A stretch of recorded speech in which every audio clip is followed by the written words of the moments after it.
Hi everyone, my name is Raman Luthra. इस channel में हम सेबी ग्रेडेड पेपर 2 के बारे में चर्चा कर रहे हैं, पढ़ाई कर रहे हैं। आज हम अकाउंट्स को थोड़ा सा आगे बढ़ा रहे हैं। आज हम टॉपिक पढ़ेंगे एम्प्लॉय स्टॉक ऑप्शंस और बायबैक ऑफ सिक्योरिटीज हम कल पढ़ेंगे। इसके बाद हम अकाउंटिंग स्टैंडर्ड्स उठाएंगे। काफ़ी लोग बोल रहे हैं अकाउंटिंग स्टैंडर्ड्स करने को, ठीक है?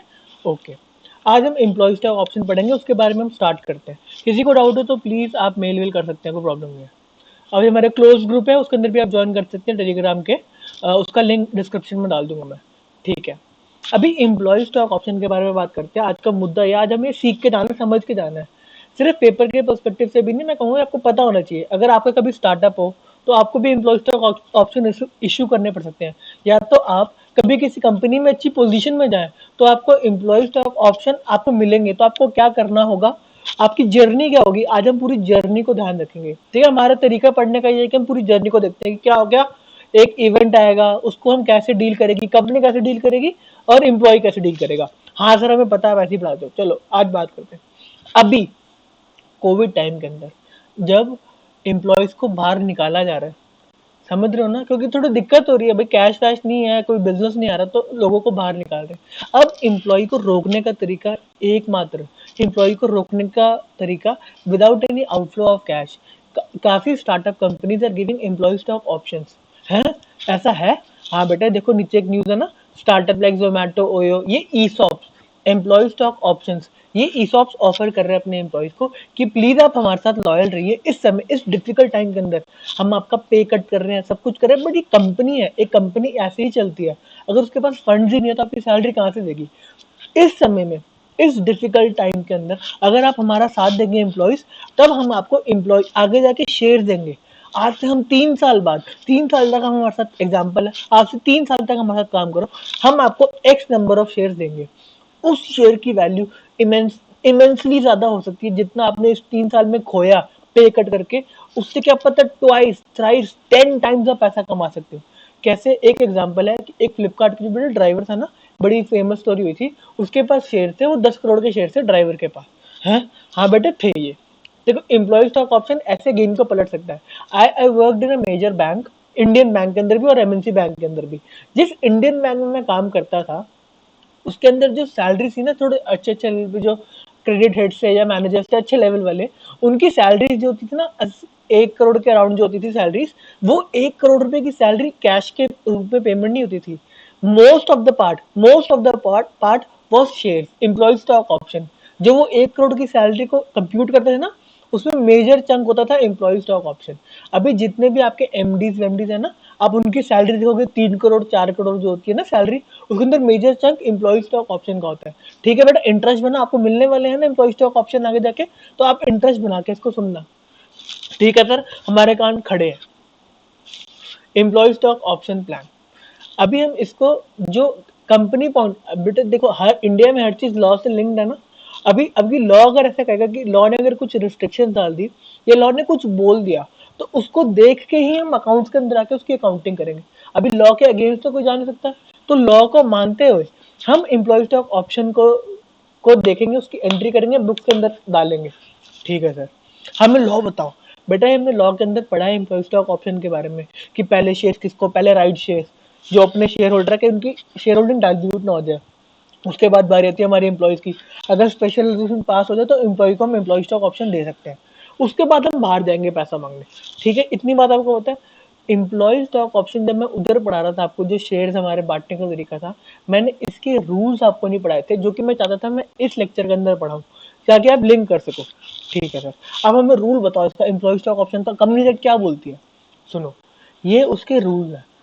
एक्ट ने अलाउ कर दिया कि आप एम्प्लॉय स्टॉक ऑप्शन देते हो। जो रूल्स होते हैं ना, वो सेंट्रल गवर्नमेंट बनाती है कि क्या क्या तरीके से आपको देना है, और थोड़े बहुत वो रिस्ट्रिक्शन ऐड कर देती है या कुछ और क्लैरिफिकेशन लेकर आ देती है। ठीक है, रूल में, एक्ट ने तो बोल दिया आप दे सकते हो एम्प्लॉय स्टॉक ऑप्शन। अब किसी के साथ गलत ना हो तो सेंट्रल गवर्नमेंट रूल्स लेकर आती है। जो मार्केट के अंदर गलत चीजें चल रही होती हैं, उसको रोकने के लिए, उसको बेटर करने के लिए रूल्स आते हैं। उनमें अमेंडमेंट करना बहुत ईजी है, क्योंकि सेंट्रल गवर्नमेंट अपने बल पे, without going to parliament, without going to, अभी एक्ट में अगर चेंज हो तो पार्लियामेंट जाके कराना होगा, ठीक है, ऑपोजिशन को चाय पानी खिलानी होगी, ठीक है ना। बट अगर इसके अंदर चेंज करना है ना रूल्स के अंदर, कोई चेंज करने की जरूरत नहीं, मतलब किसी को चाय पानी पिलाने की जरूरत नहीं है, जो सिटिंग गवर्नमेंट है वो इस रूल्स को ऐसे चेंज कर सकती है, ठीक है सर। हमें रूल बताओ, फालतू की बातें नहीं। अभी मेरी बात सुनो, एक कंपनी एम्प्लॉय स्टॉक ऑप्शन दे सकती है, हमें समझ में आता है एम्प्लॉयज को। अभी एम्प्लॉयज के अंदर क्या क्या आता है उसकी डेफिनेशन आप एक बार पढ़ लेते हैं। एक परमानेंट एम्प्लॉय, ठीक है, जो इंडिया में, इंडिया के आउटसाइड में, वो भी आता है। Director of the company, whole time director of the company, ठीक है, हम क्योंकि ये तो काम कर रहे हैं, हम इनको तो दे सकते हैं ना, क्योंकि ये तो अपना पसीना बहा रहे हैं, ठीक है। बट एक इंडिपेंडेंट डायरेक्टर को भी दे सकते हैं, हमने इंडिपेंडेंट के डायरेक्टर के सेक्शन में पढ़ा है, ठीक है। एम्प्लॉय की बात यहाँ पे खत्म होती है। अब इन्होंने कुछ एम्प्लॉय को एक्सक्लूड कर दिया है। कौन सा एम्प्लॉय? बेटे प्रमोटर। सर प्रमोटर और डायरेक्टर में क्या फर्क है? प्रमोटर बेटे जो मेजर शेयर होल्डिंग कर, जिनके पास मेजर शेयर होल्डिंग होती है ना, जो मेजर शेयर होल्डर होते हैं वही प्रमोटर होते हैं। आप समझो कि अगर मैं मेजर शेयर होल्डर हूँ तो मैं कंपनी के डिसीजन को इन्फ्लुएंस कर सकता हूँ। मैंने डायरेक्टर को फोन घुमाया, मेरे को और शेयर दे दे, मेरे को और शेयर दे दे, बेटा ये ऐसे करने देगी सेंट्रल, हमारी जो गवर्नमेंट है वो ऐसे करने देगी? तो उन्होंने स्पेसिफिकली कहा इस एम्प्लॉय की डेफिनेशन में कौन नहीं आता। ए पॉइंट, इसको हम देखो, मैं यहाँ पे आ रहा हूँ, an employee who is a promoter और a person belonging to the promoter group, ठीक है। ए डेफिनेशन को उसने बड़ा कर दिया गया। आप प्रमोटर को दे नहीं सकते, उसका कोई अगर साथ में उसके ग्रुप को कोई बिलोंग करता है उसको भी नहीं दे सकते, ठीक है। और डायरेक्टर, बट अगर डायरेक्टर भी तो प्रमोटर हो सकता है ना, तो इन्हें डायरेक्टर प्रमोटर है उसकी क्या डेफिनेशन सुनो। A director who either himself और थ्रू हिज रिलेटिव और थ्रू एनी बॉडी कॉर्पोरेट, बेटा इधर उधर घुमा के पैसा आ रहा है, डायरेक्टली और indirectly holds 10% of the outstanding equity share of the company. अगर उसके पास 10% से ज्यादा इक्विटी शेयर होल्डिंग है डायरेक्टली और इनडायरेक्टली, ठीक है, तो उसको हम प्रमोटर ही मान लेंगे। यहाँ पे वो लिखा नहीं कि उसको हम प्रमोटर मान लेंगे, बट आप समझो उसको, क्योंकि वही उसका डिसीजन मेकिंग उसकी सबसे ज्यादा है, तो हमने कहा बेटा तेरे को तो हम शेयर लेने नहीं देंगे, ठीक है। अब एक स्पेसिफिक एक्सेप्शन आया इस पर्टिकुलर पॉइंट को लेके, 10% वाले पॉइंट और ये सारे एम्प्लॉय प्रमोटर, तो स्टार्टअप्स है उसमें तो प्रमोटर ही सब कुछ चेक करता रहता है, वो एकदम स्टार्टिंग से कंपनी को ऊपर लेके जाता है। प्रमोटर और उसकी फैमिली, उसके फ्रेंड्स वही होते हैं मेन मेन बंदे।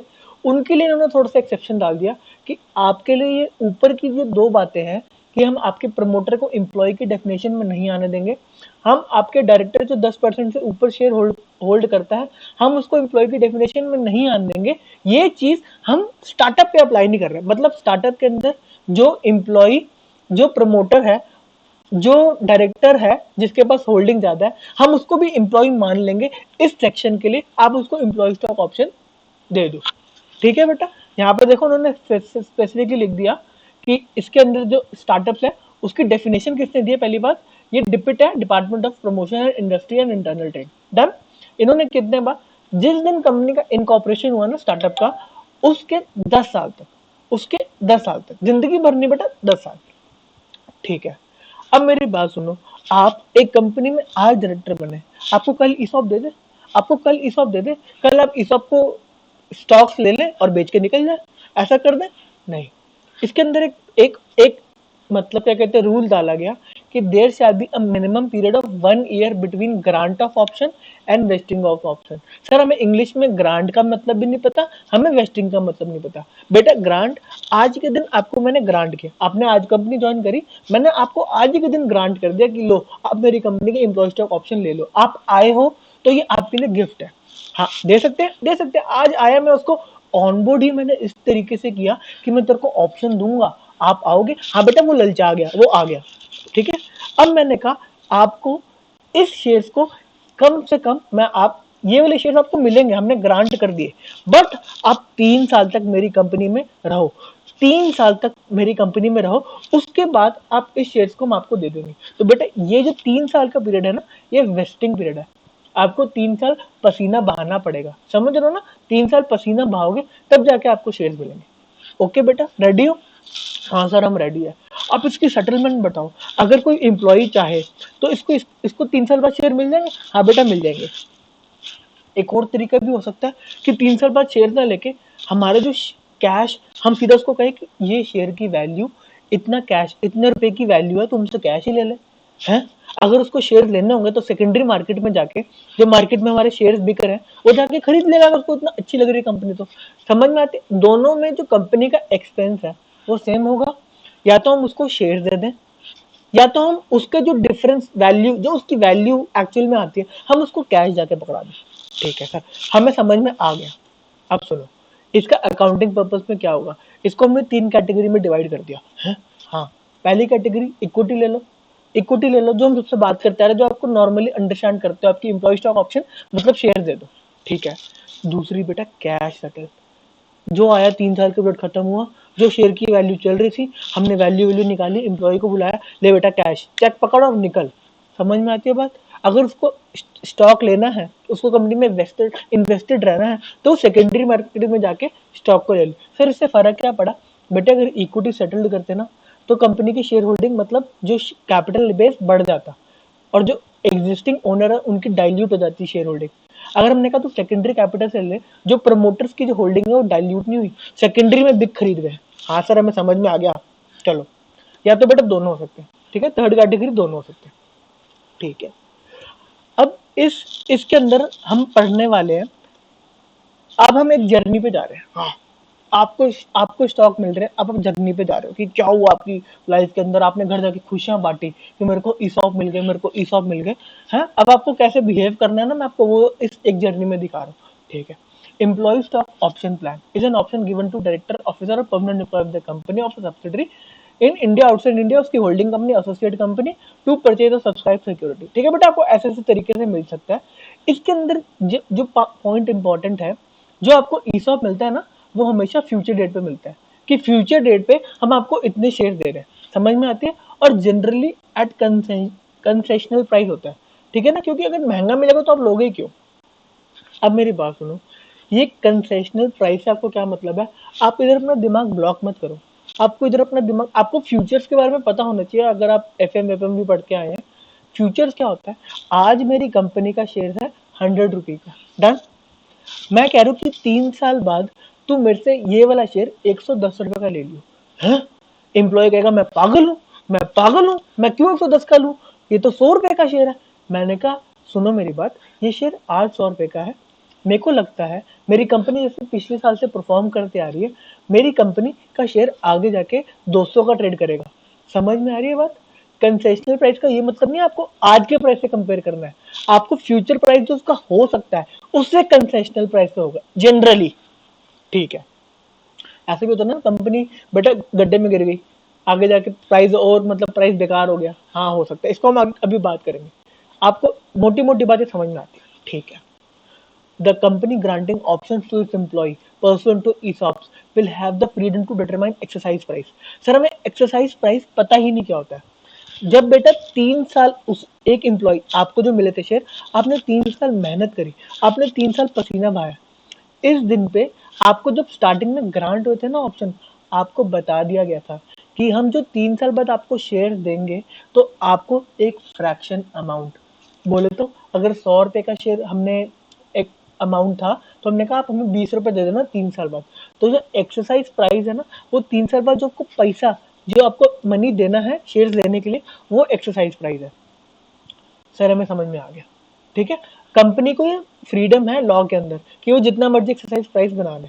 ठीक है बेटा, अगर वो ऐसे उलझुल एक्सरसाइज प्राइस लेकर आएगा तो एम्प्लॉय बेवकूफ तो है नहीं। बट कंपनी भी हमेशा अच्छे इंटेंट में लेकर आता है कि कोई एम्प्लॉय रिटेन करने के लिए लेके आता है। ऐसे भी नहीं कहता कि बेटा 100 रुपए का शेयर आता है, 1000 रुपए का एक्सरसाइज प्राइस पे देंगे, वो देखते ही ना एम्प्लॉय भाग जाएंगे। चलो आगे बढ़ते हैं। एक्सरसाइज प्राइस कंसेशनल प्राइस ही होता है। ठीक है ना, वाह क्या लिंक है। आगे बढ़ते हैं। There shall be a minimum period of 1 year between date of grant of option and date of vesting of option। Clear, ये लॉ का रिक्वायरमेंट है। आगे आपको ऐसे करना है, जब आपको मिलेंगे ना ईसॉप, तो 1 साल बाद ही आपको मिनिमम 1 साल बाद आपको मिनिमम 1 साल तक उसको वेस्ट करना पड़ेगा, तब जाके आपको काम बनेगा। ठीक है। The term grant means the issue of option to the employee under ESOP. The grant date will be the date on which option is issued. Okay sir, हमें आज ऑप्शन मिल गए, मैंने कंपनी ज्वाइन करी और मेरे को ऑप्शन मिल गए, grant वही है, ग्रांट डेट क्या है वही है। आगे vesting period means the period during which vesting of option granted to the employee takes place. बेटा 3 साल, आपके केस के अंदर आप 3 साल तक उसको वेस्ट करोगे। आगे वेस्टिंग मीन्स, अभी वेस्टिंग को क्या बोलते हैं, ये तो वेस्टिंग पीरियड हो गया। वेस्टिंग का मतलब क्या है, the process by which employees given the right to apply for the share of the company against the option granted. जो हमने उसको ऑप्शन दिया ना, वेस्टिंग का मतलब क्या है, हमने उसको एम्प्लॉयमेंट की स्टार्टिंग में उसको ऑप्शन दिया, आपको ये शेयर अप्लाई करने का हम ऑप्शन दे रहे हैं, ठीक है। हाँ, आप आए हमारी कंपनी के अंदर, वेरी गुड। अब उसने 3 साल तक अगर जाके वो शेयर्स को ले लिए तो बेटा उसको वेस्टिंग बोलते हैं। 3 साल काम किया, उसने मेहनत करी, उसको वेस्टिंग कहते हैं, ठीक है। Exercise means making an application by an employee to the company for issue of share. बेटा जब उसने सारा 3 साल कर लिया ना, वेस्ट कर लिया, ये प्रोसेस पूरा निकाल लिया, अब वो एक्सरसाइज करने के लिए जा रहा है। लो, जो तुमने प्रॉमिस किया था वो निभाना पड़ेगा, तो मेरे को शेयर दो, ये लो एक्सरसाइज प्राइस का मेरा चेक, और मेरे को जो शेयर है वो दे दो, ठीक है। एक्सरसाइज पीरियड, अब जनरली क्या होता है कि जो आपको वेस्टिंग पीरियड था, इधर से एक्सरसाइज पीरियड स्टार्ट होता है, जब वेस्टिंग पीरियड एंड होता है ना, हमने क्या बोला कि आपको 3 साल तक ये शेयर्स होल्ड करने हैं, 3 साल तक आपको काम करना है, होल्ड नहीं करना, आपको 3 साल तक काम करना है, तब आप एलिजिबल हो ये शेयर्स के लिए। इसी दिन जैसे ही 3 साल खत्म हुए, मैं वैसे ही लेकर चला गया एक्सरसाइज करने का लेटर कि हाँ एक्सरसाइज प्राइस लो और मेरे को दे दो, ठीक है। बेटा कुछ एम्प्लॉयज थोड़ा फिक्स में थे, उनके पास पैसा नहीं था, अब बेटा हम एक ही दिन का टाइम दें। जनरली ये एक्सरसाइज पीरियड होता है, यहाँ से एक्सरसाइज पीरियड स्टार्ट होता है कि हमें पता नहीं कंपनी का शेयर बढ़ेगा, कम होगा, कुछ होगा, तो जनरली यहाँ से 1 साल का पीरियड, ये जनरली नहीं, आप एग्जांपल लो, वेस्टिंग पीरियड खत्म होने के 1 साल तक आप एक्सरसाइज कर सकते हो, कभी भी शेयर का प्राइस भाव ऊपर नीचे देख के आप एक्सरसाइज कर सकते हो। आपको लगेगा शेयर का प्राइस गिरने वाला है, जैसे गिरेगा मैं वैसे एक्सरसाइज कर लूँ, बेटा ऐसे ऐसे जैसे आपको ठीक लगे। बढ़ने वाला है, बढ़ेगा और बढ़ेगा, मैं एक्सरसाइज करूंगा, गिरेगा गिरेगा मैं एक्सरसाइज नहीं करूंगा, ये आपके ऊपर डिपेंड करता है, आपकी जजमेंट के ऊपर। एक्सरसाइज पीरियड कब स्टार्ट होता है, जब वेस्टिंग पीरियड खत्म होता है, उसके आगे से, ठीक है। अंडर द कंपनी साथ, बेटा ये वही बात है, मिनिमम पीरियड ऑफ 1 ईयर, ये 1 ईयर की बात रिपीट होगी, ठीक है, कंपनी साइड का उन्होंने रेफरेंस दे दिया, ठीक है। अभी इसमें हमें क्या बात ध्यान रखनी है, बेटा ये एम्प्लॉय स्टॉक ऑप्शन प्लान, इसके नाम में क्या है, ऑप्शन, ये आपको ऑप्शन है। अगर आप ईयर एंड पे जब वेस्टिंग खत्म हुआ, तो आपका जो एक्सरसाइज प्राइस था वो 20 रुपीज था, बट शेयर यस बैंक का निकला, वो 5 रुपए का हो गया, वो 5 रुपए का ट्रेड कर रहा है मार्केट के अंदर।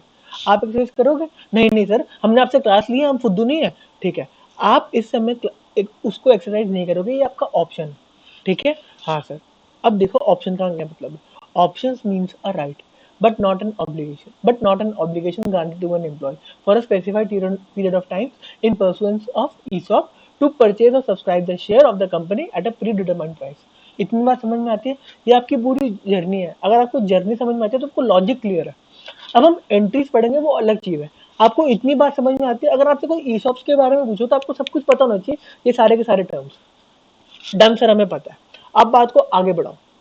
अब बेटा बात आती है कौन से, अब ये जो पेमेंट है ना, एम्प्लॉय शेयर बेस्ड पेमेंट, इसको 2 पार्ट में डिवाइड कर दिया, एक इंट्रिंसिक वैल्यू और एक फेयर वैल्यू, ठीक है सर। हमें दोनों मेथड सीखने हैं आपसे, ठीक है। बेटा फेयर वैल्यू, हम थोड़ा क्या, आप कौन सा पहले चलो इंट्रिंसिक वैल्यू आ गया, हम वो पढ़ते हैं। इंट्रिंसिक वैल्यू है क्या, जो हमारा वेस्टिंग पीरियड जब खत्म हुआ, या फिर हमने जब आज हमने बात करी कि हम अपना शेयर आपको 20 रुपए में देंगे, हम अपना शेयर आपको 20 रुपए में देंगे, और वो शेयर 100 रुपीज का ट्रेड कर रहा है, तो जो इंट्रिंसिक वैल्यू आपके पास ऑप्शन की, वो कितनी है 80 रुपीज। 100 रुपए माइनस 20 रुपए, आपकी जो कमाई, इंट्रिंसिक वैल्यू आपके लिए क्या है, ऑप्शन के लिए क्या है, 80 rupees. It is the excess of market price of the share under ESOP over the exercise price of the option. समझ में आती है, बट बेटा आपकी कमाई आपने समझ लिया, आपने देख लिया, हाँ मैं बनिया, मैंने निकाल लिया कि मेरा कितने कमाई होगी। बेटे बनिए इन मामले में बहुत अच्छे होते हैं, जो अपना ये सारा जो मैनेजमेंट होता है ना, क्या कहते हैं, कैश वैश का, उनका बहुत अच्छा होता है, ठीक है। आगे बताइए, fair value, it is the amount for which stock option granted. अब ये फेयर वैल्यू की क्या बात है, इंट्रिंसिक वैल्यू में समझ में आता है, बेटा कभी कभी क्वेश्चन में सीधा फेयर वैल्यू दे देगा कि इस ऑप्शन की फेयर वैल्यू कितनी है। अभी इंट्रिंसिक वैल्यू तो आपने निकाली ना, एक्सरसाइज प्राइस लेस आपने क्या किया, नहीं जो आपका मार्केट प्राइस था लेस आपने एक्सरसाइज प्राइस किया, तो आपने इंट्रिंसिक वैल्यू निकाली। बट फेयर वैल्यू में क्या है, वो आपको फेयर वैल्यू दे रहा है कि इस पूरे ऑप्शन की फेयर वैल्यू कितनी है, ठीक है। इसको उन्होंने कैसे लिखा, अब हम पढ़ते हैं। It is the amount for which stock option granted और share offered for purchase could be exchanged between knowledgeable willing parties in arm length transaction। इसका मतलब क्या है बेटा, जिसको इस चीज की नॉलेज है ना स्टॉक ऑप्शन की, अगर वो बेचेगा खरीदेगा शेयर को तो उसकी क्या वैल्यू निकलेगी। आप वहां पे फेयर वैल्यू आप तो निकाल नहीं सकते, आपको फेयर वैल्यू क्वेश्चन में दी होगी। ये वैल्यूअर्स का काम है कि ये कितना, वो फ्यूचर में कितने का ट्रेड करेगा, वो सब कुछ होगा, उसको डिस्काउंट करके लेकर आओ, वो वैल्यूएशन का काम है। ठीक है, इंट्रिंसिक वैल्यू और फेयर वैल्यू आपको समझ में आती है बात? हाँ सर, हमें समझ में आती है। अब हम पढ़ रहे हैं एक क्वेश्चन इंट्रिंसिक वैल्यू का और एक क्वेश्चन फेयर वैल्यू का, एक क्वेश्चन इंट्रिंसिक वैल्यू का और एक क्वेश्चन फेयर वैल्यू का।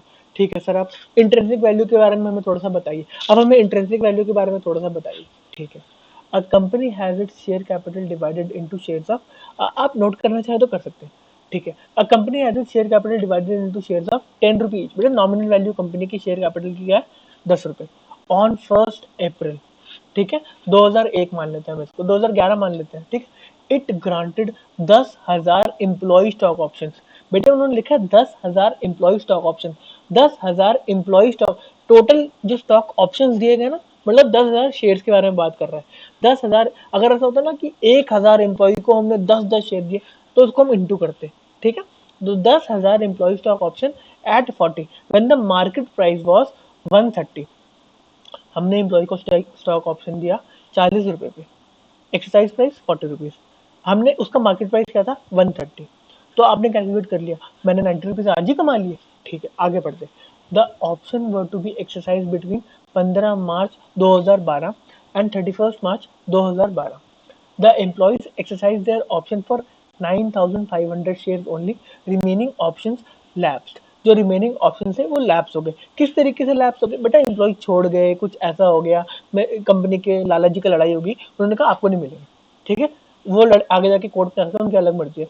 The company closes its books on 31 March. बेटा देखो ये एक फाइनेंशियल ईयर के अंदर ये हो गया, तो कोई फाइनेंशियल ईयर क्लोज नहीं हो रहा, ये एक ही फाइनेंशियल ईयर में सारी की सारी अकाउंटिंग एंट्री हो जाएगी।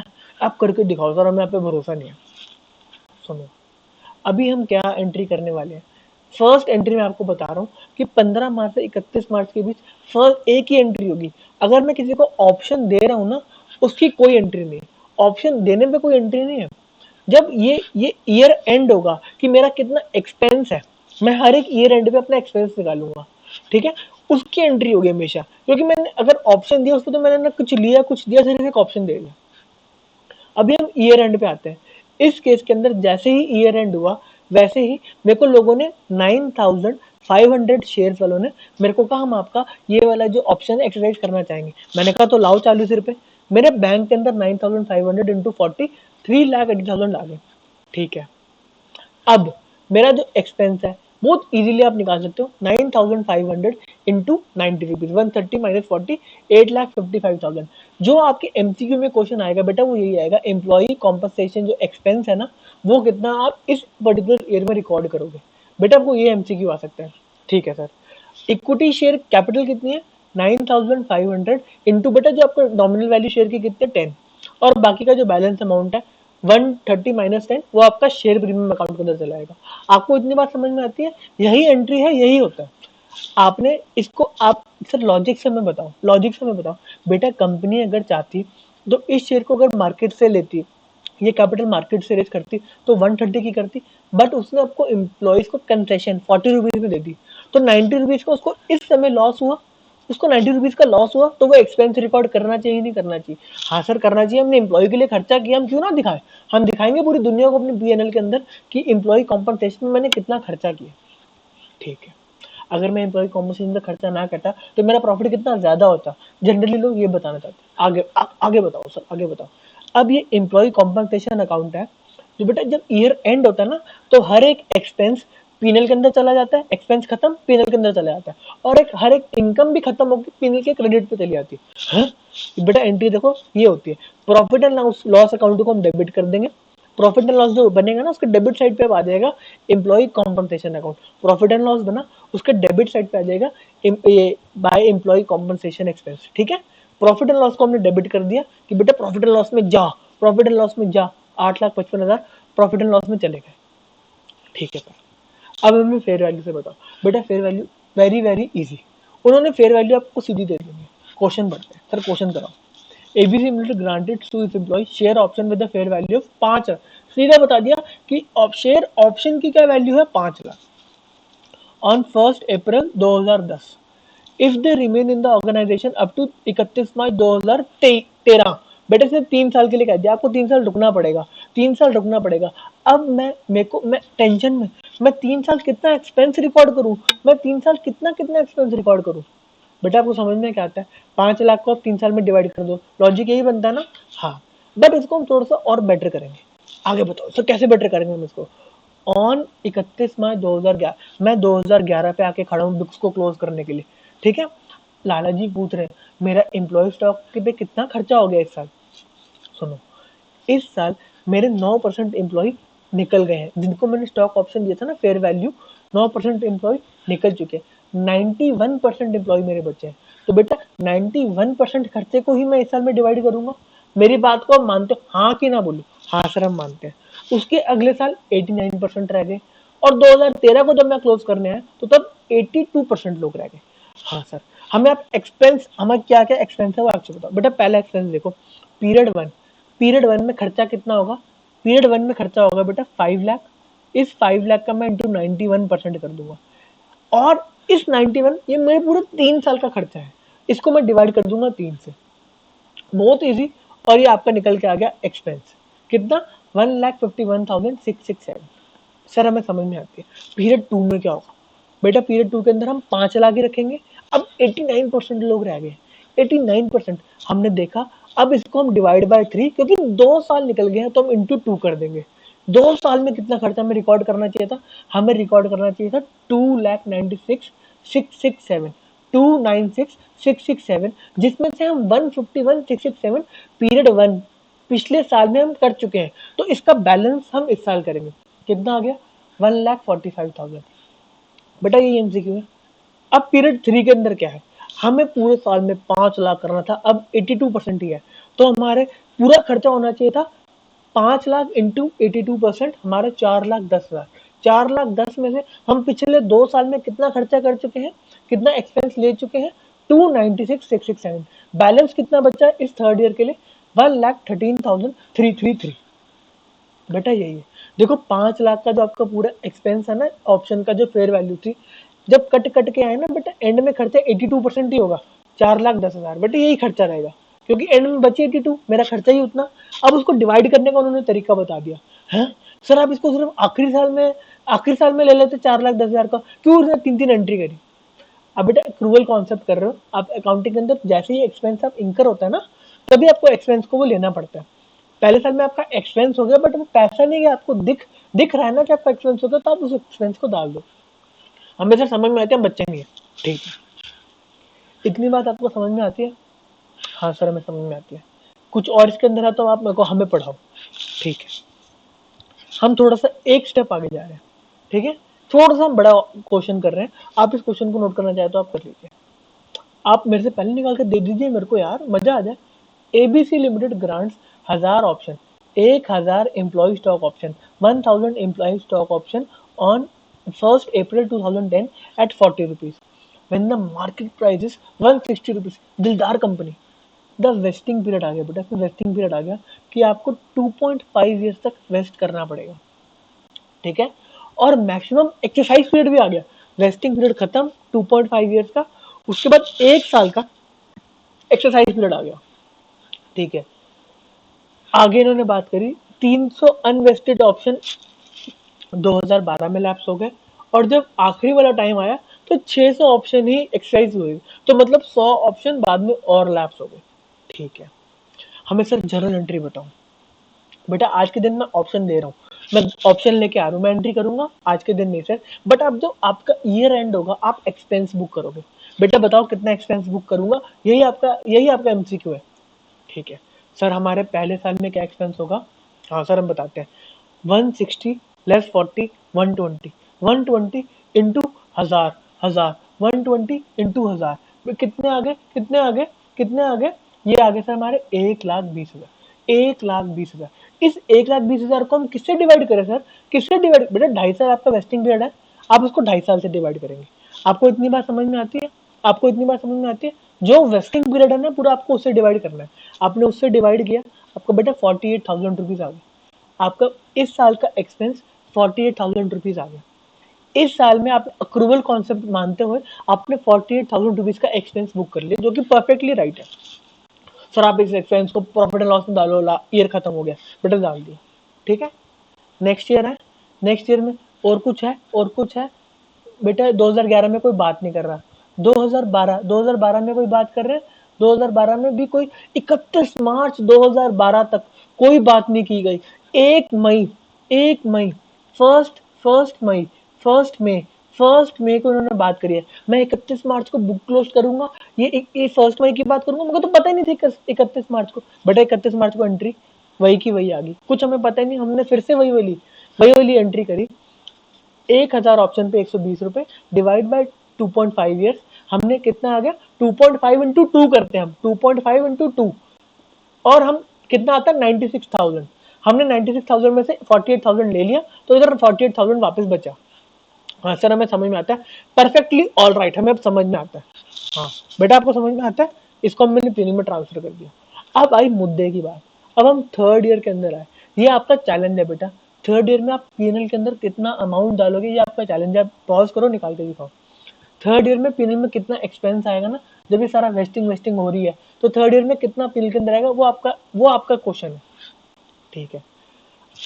अब हम क्या करेंगे, अब हम नए साल के अंदर जा रहे हैं। मैं आपको क्वेश्चन भी दिखाता हूँ।